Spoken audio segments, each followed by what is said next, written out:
God ahụ ofu ahụ anyị na-efe etu ọbụla afọ akpụbaziri ya dịka o nwere afa karịsị o nwere ma nickname ma guy name ma street name ma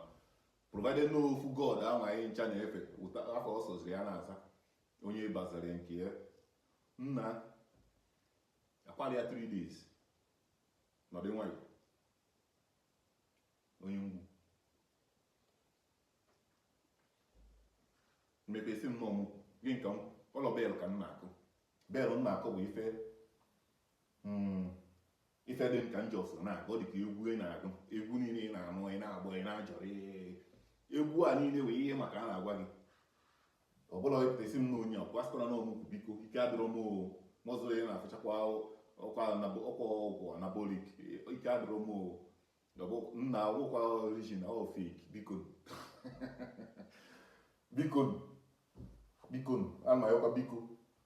ndị na-agbakwa bụ ndị from here to na-aghọtago for ndị na-enene my video for the first time mana ndị na-ebe a pụtasị na ndị na-ebe a na-apụwala ndị na-ebe a pụtasị na ndị na-ebe a na-apụwala ndị na-ebe a pụtasị na ndị na-ebe a na-apụwala ajụzie ndị anụ na anụ afọ a ndị anụ n'elu ọsọ ịlapụ ndị a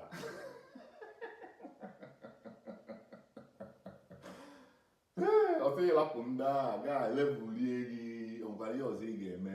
ịlapụ ndị a ife aka na gwara ihe eme egbu mmadụ na level ego origogo level na-eri onye ọbụla ihe ọsọ gị wụrụ sọ gị nwee bụrụ the richest man in the whole world level ya emechakwa rie gị ọ ya nwekwa ebe ya akọkwa level rie gị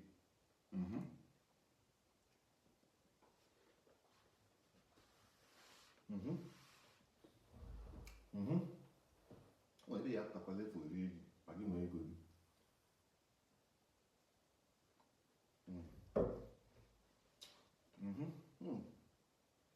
nna anwụ a awụ ahụ ya ahụ na-emetụ mgbe ewe mana nwere na-etu mgbe m esi wee gwa ụnụ na anwụ na-acha achọrọ m ịpụ n'iro na mkpụ n'iro na-acha maka ndị Igbo si ekwu okwu ọ bụrụgoro nkịta nna before ị na-asị this guy nna ihe m na-ekwukwa bụ nkwuo mma ekwubugo m ya before nkwuo mma ekwu m ya n'isi m nkwuo njọ ekwu m ya n'isi m so ọ bụ na ndị Igbo na-ebe mmadụ mụọ na onwe m na-ebebu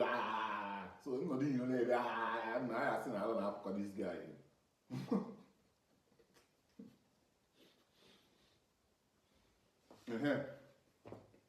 ka anyị na-achị azụ na ife anyị na-ekwuo nyetu nsikwu ikwuchala etu ikwuchala ebe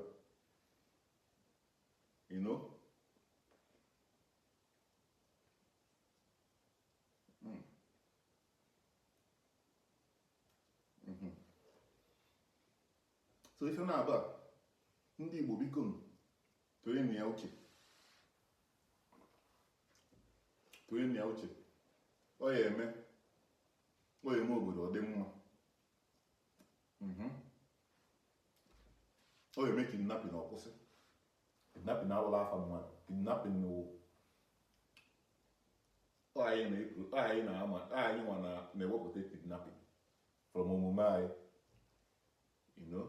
for ndị ji ego ndị sị na ha ji ego onye ọbụla sị na o ji ego ọ gịnị ya kọsụ kidnapping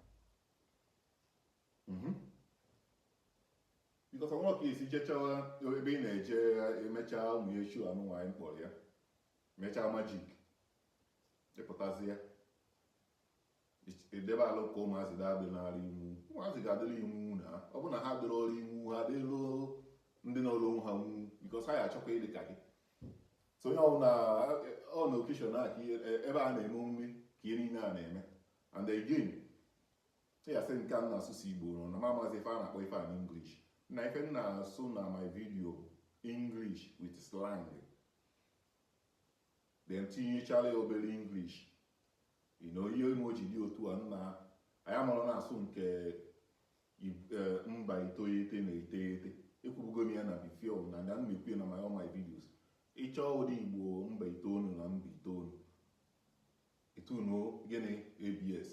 na wahie na vidio abụrụ maka gị faka ka ifo azụ gị wahie onye ala onye mgbu John ndị kam na-achọ onye agha aka si ya na ọ na-afụrụ m si ya na ọ na-afụrụ m si ya na ọ na-afụrụ m because anyị enwere ihe akụ onye nwa na onye dị ndụ ya akọ something is allowed ka ọ ifesa ọrụ is allowed all my politics ọkụ ya na-akpị all my mmachi otu a ka m esichi nke m nna ya na iwe owe n'ụlọ nna asụsụ obodo nọ na ya na jide ma ntọntụ English nwa anyị na-asụ asụ that's oge ụfọdụ sef nji ịsụ English nke nwa nọ nsị m ma asụ ịchalụ nwee ike iji were wọdụ ndị obodo a ji tinyere ya like etu nsikwa ya dara obodo aha anyị abịara ihe ime advert anyị abịara ihe ịkpọ afa mmadụ anyị adịghị eme advert anyị bịa ihe ime ikwu okwu kwụ ọtọ ka Aịzịa kwefụ Aịzịa nna okwu kwụ ọtọ ikwu okwu ikwu ọkwụrụ ọtọ ikwuo ya otu o si dị achọzina ya mma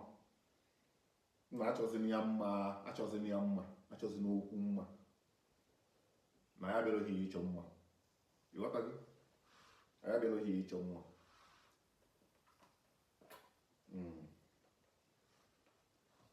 so for ndị na-eme ka ya na-akpọfa ndị YouTube na ndị otu gụpụkwa na ihe a na-eme enyere m afa biko yori taịtụl nwere ike iwere nwere ike isi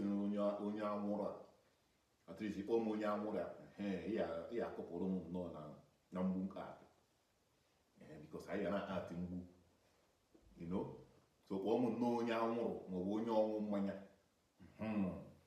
ịma na ịdago mma ewere nke a bikos o jekwanala nke aktivist a nụọ nna ọ na-ada ụda nna jechọ nna echekwana ezigbo mmadụ na-ekwu okwu amarala ezigbote kpọọtị nna biko kwa n'aka m adịghị ya ife m na-ekwu wetu nsu wee che from ebe m nọ so for ndị anọzikwa nna hapụ ndị a biko mụ amara wefa ihe m na-ekwu wetu nsu wee che na ebelivu na ndị na-eche ka m karị akarị ha ka nkụ achọọ men na ọga ndị dịka mmụọ karị akarị aka nkụ so ine anya ọfụma ihe afụ onye dịka m so okwu a okwu unu ka m na-ekwu ife a okwu unu ka m na-ekwu ife a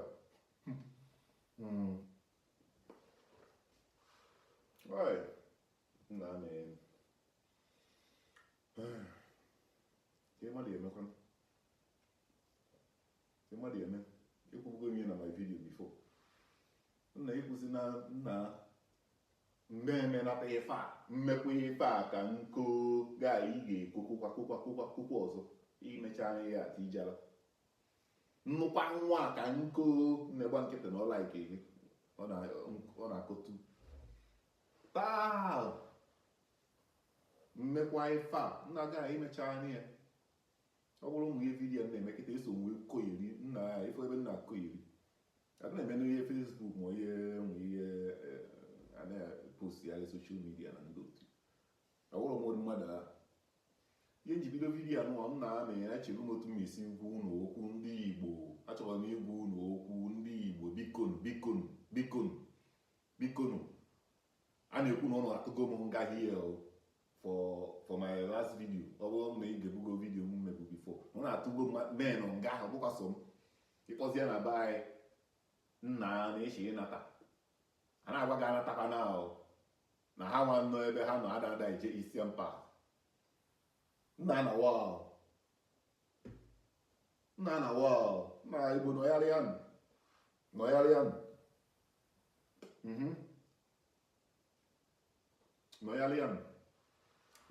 na ezigbote nnọyarị ọ bụrụ ife anyị na-eme akịta n'iru ọgụ anyị na-eme na anyị bụ nọmba 1 na-aba nna mee for my own opinion akpekwa azụ n'uche m